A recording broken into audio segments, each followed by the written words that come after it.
तो भाई जाट का ट्रेलर फाइनली रिलीज़ हो चुका है। अगर अभी तक जिसने नहीं देखा है तो भाई जाके देख लो।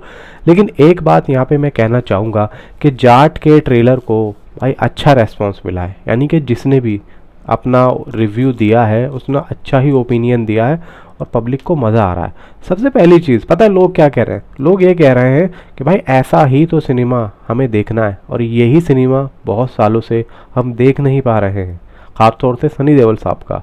दूसरी चीज़, सनी देओल ने इस मूवी के अंदर अपने इस कैरेक्टर को भाई इन्जॉय किया है, मज़ा लिया है, यानी कि पूरा यहाँ पे देखो कॉन्फिडेंस कितना लग रहा, पूरा इन्जॉय किया है। इन्जॉयमेंट जब ही आएगा जब आप उसको अंदर घुसोगे और उससे मज़े लोगे उस कैरेक्टर से, जब भी पब्लिक को एक तरीके का एक रियल लगेगा कि हाँ भाई स्टाइल में चल रहा है, मज़ा आ रहा है। आप लोगों ने एक सीन देखा होगा ट्रेलर के अंदर, जब वो बजूका लेके साइड से निकल रहे हैं, फिर वो जो टेम्पो में से निकल रहे हैं, तो वो जो चीज़ है ना वो इन्जॉय किया है कैरेक्टर को, वही चीज़ यहाँ पे अच्छी लगती है। फिर यहाँ पे आप लोग ड्रेस देखेंगे, पूरी फिल्म के अंदर मुझे लग रहा है कि यही ड्रेस चलने वाली है। ये मुझे लग रहा है पता है क्या, ये मुझे लग रहा है कि 24 से 48 घंटों का कुछ यहाँ पे हेर फेर होगा, क्योंकि कपड़े चेंज नहीं हो रहे। या तो ये 24 घंटे की कुछ कहानी है जो कि एक पास्ट को दिखाया जाएगा, पास्ट में कुछ कहानी चलेगी राणा तुंगा की, सनी देओल साहब की, कुछ यहाँ पे पास्ट चलेगा। लेकिन 24 या 36 घंटों का यहाँ पे मामला होगा जो कि एक ही या 1.5 दिन में कहानी को ख़त्म करना हो। जब भी यहाँ पे सनी देओल के कपड़े कुछ मुझे इस तरीके के लग रहे हैं। खैर यहाँ पे मुंबई के अंदर कल तो भाई ट्रेलर लॉन्च हुआ, आप लोगों ने देख ही लिया होगा। लेकिन भाई यहाँ पे सरप्राइज जब हुआ, जब जयपुर का जो ट्रेलर लॉन्च हुआ है ना, वहाँ से कुछ पिक्स एंड यहाँ पे कुछ क्लिप्स वगैरह आई निकल के, तो मेरा माइंड भाई क्लिक कर गया। यहाँ पे मैं पूरे तरीके से ना हिल गया, जो बातें वहाँ पे निकली। अब पता है क्या बातें निकली? यहाँ पे ये बातें निकली कि सनी देओल साहब, सबसे पहली चीज़ तो मुंबई वाले इवेंट में उन्होंने ये बोला कि मैं सोच रहा हूँ कि मैं साउथ में शिफ्ट हो जाऊँ और हम लोग चाह रहे हैं कि भाई अभी हम एक मूवी और करें। ये सनी देओल साहब ने बात बोली है, ये खुद उन्होंने अपने मुंह से बोली है कि मैं चाहता हूं कि मैं एक फिल्म और करूं और मैं साउथ में जाके शिफ्ट हो जाऊं। देखो आदमी ऐसा पता है कब बोलता है? वो जब बोलता है कि जब उसको जहाँ पे भाई काम मिल रहा हो। और भाई सीधी सी बात है, जहाँ पे काम ज़्यादा मिलेगा आदमी वहीं जाके शिफ्ट होगा। अब अगर मुंबई में मिलेगा तो भाई मुंबई में कर लेंगे, वहाँ मिलेगा तो वहाँ कर लेंगे, इधर मिलेगा तो इधर भी कर लेंगे, कोई दिक्कत वाली बात यहाँ पे है नहीं, क्योंकि अप डाउन ज़्यादा रहता है।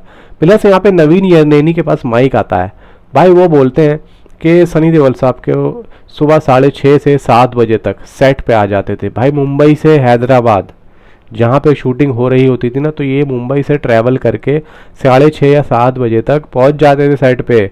और वो कह रहे हैं कि 2 दिन, यानी कि हर 2 दिन में ये जाते थे सेट पे और अपना वहीं पे फार्म हाउस में, जहाँ पे पिक्चर विक्चर आई है ना इनकी निकल के, जैसे कि वो हाफ में बैठे हुए हैं, तो वो फार्म हाउस था और वहाँ पे इनको ठहराया जाता था। हर 2 या 3 दिन में ये अपने घर जाते थे, यानी कि मुंबई जाते थे, बाकी वहीं पर रुकते थे ये। फिर यहाँ पे एक बात और कह रहे हैं कि सर अपना बेस्ट देते थे और सर के अंदर बिल्कुल भी हमें ये नहीं लगा कि ये इतने बड़े स्टार है और इतने बड़े एक्टर है कि हमें कैसे यहाँ पे कर पाएंगे, बिल्कुल भी हमें महसूस नहीं होने दिया। तीसरी चीज़ यहाँ पे सनी देओल साहब ने बोली कि गदर के टाइम पे जब मेथरी वाले यानी कि नवीन यरनैनी और टीजी प्रसाद साहब ये लोग आए तो इन्होंने स्क्रिप्ट वगैरह हमें सुनाई। कहानी जो थी ये इन्हीं की थी, प्रोडक्शन हाउसेस की। तो इन्होंने और भी ज़्यादा लोगों को बताया, मतलब कहानी बताई, डायरेक्टर वगैरह को बोला कि भाई तुम ये डायरेक्ट कर लो, तो किसी ने हाँ नहीं करी। फिर यहाँ पे गोपी चंद मलिनी के पास ये लोग कहानी लेके गए, तो यहाँ पे गोपी चंद मलिनी ने कहा कि भाई मैं इस मूवी को डायरेक्ट करूँगा। तो इस तरीके से ये कहानी जो है गोपी चंद मलिनी को मिली है। यानी कि आप समझ के चलो पहले प्रोडक्शन हाउस गया सनी देओल साहब के पास में, सनी देओल साहब के बाद में गोपी चंद मलिनी के पास ये फिल्म आई है। अब यहाँ पे देखो जिस तरीके से जो बातें हो रही हैं, रणदीप हुडा, भाई रणदीप हुडा ने भी बहुत अच्छी अच्छी बातें बोली सनी देओल साहब के बारे में। वो बोलते हैं कि भाई मैं यहाँ पे बहुत ज़्यादा इस रोल के लिए तैयार नहीं था, मतलब उनको बहुत ज़्यादा वो चीज़ हो रही थी कि मैं कैसे कर पाऊँगा और ये नहीं हो पाएगा, मैं अभी वीर सावरकर करके आया हूँ और ये बहुत मुश्किल है। साइन तो उन्होंने कर लिया था और भाई काम अब मिल रहा है तो वो मना क्यों करेंगे। तो इस वजह से अब यहाँ पे उन्होंने कर लिया। लेकिन सेट पे जब सनी देओल साहब के सामने जब टेक बाय टेक ज़्यादा टेक हो रहे, तो सनी देओल साहब ने ये कहा कि देख बॉबी जब जाता है तो वो ये नहीं सोचता है कि मैं स्टार हूँ या फिर कोई हूँ, वो काम कर रहा है, वो विलन के रोल कर रहा है। तो तू भी जो भी कर रहा है डेडिकेशन के साथ में कर और मज़े के साथ कर, और जो कर रहा है उसमें घुस जा। तो यहाँ पे रणदीप हुडा कहते हैं कि मेरे को सर ने काफ़ी ज़्यादा यहाँ पे हेल्प की, और मैं जब भी यहाँ पे कर पाया, और सर का मैं बहुत टाइम से फ़ैन हूँ, और मैंने सर की पिक्चरें बहुत बचपन में जब मैं छोटा था तब से मैं देखता हुआ आ रहा हूँ, सर हमारे तो आइडल हैं। तो इस बात पे फिर सनी देओल साहब और रणदीप हुडा भाई यहाँ पे हंस देते हैं। यहाँ पे अपना ये जो कौन क्या नाम है यार इनका, विनीत कुमार सिंह, विनीत कुमार सिंह की वो जो ऊ ये जो आया है ना, ये बोलते हैं कि मेरे को किसी ने यहाँ बोला नहीं है, या ये कोई स्क्रिप्ट में था नहीं, ये मेरा खुद का एक ऐड है। भाई ये एक एक्टर की ना पहचान होती है कि ऐसा कुछ कर जाओ अपना कि लोग बाग याद रखें और लोग बाग यहाँ पे पूछें भाई ये क्या था।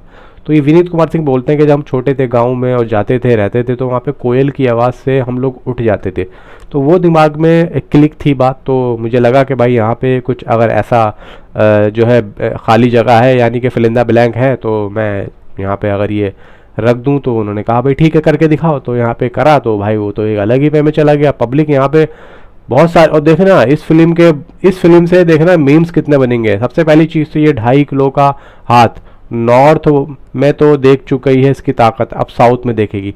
अब मैं आप लोगों को एक चीज़ बताता हूँ, देखो मूवी के अंदर मूवी के बाहर तो हमें पता है कि भाई यहाँ पे क्या हो रहा है, ठीक है, लेकिन मूवी के अंदर ही इस मूवी को क्यों लिया गया इस डायलॉग को। मुझे ऐसा लग रहा है कि जो सनी देओल साहब का जो पास्ट है वो कहीं ना कहीं नॉर्थ यानी कि नॉर्थ साइड से यानी कि हिंदी बेल्ट से जुड़ा हुआ है, और मुझे ऐसा लग रहा है कि मूवी के अंदर ये आए हैं कुछ इस साइड से, यानी कि बम्बई या फिर कुछ इस तरीके की साइड से आए हैं जो कि नॉर्थ में आता है। तो अब नॉर्थ में आता है, नॉर्थ का बंदा अब साउथ में क्यों गया है, किस काम से गया है, क्या काम आ गया उसको, और यहाँ पे होटल में भाई उनके प्लेट यहाँ पे कैसे गिरी। या तो मुझे लग रहा है कि जेल के अंदर कोई उनका कोई साथी वाती होगा, यानी कि जैसे उपेंद्र लियामी जो कि उनको और एलिवेशन कर रहे हैं उनके कैरेक्टर को जेल के अंदर, कि बहुत ही इसको कोई कम मत समझो।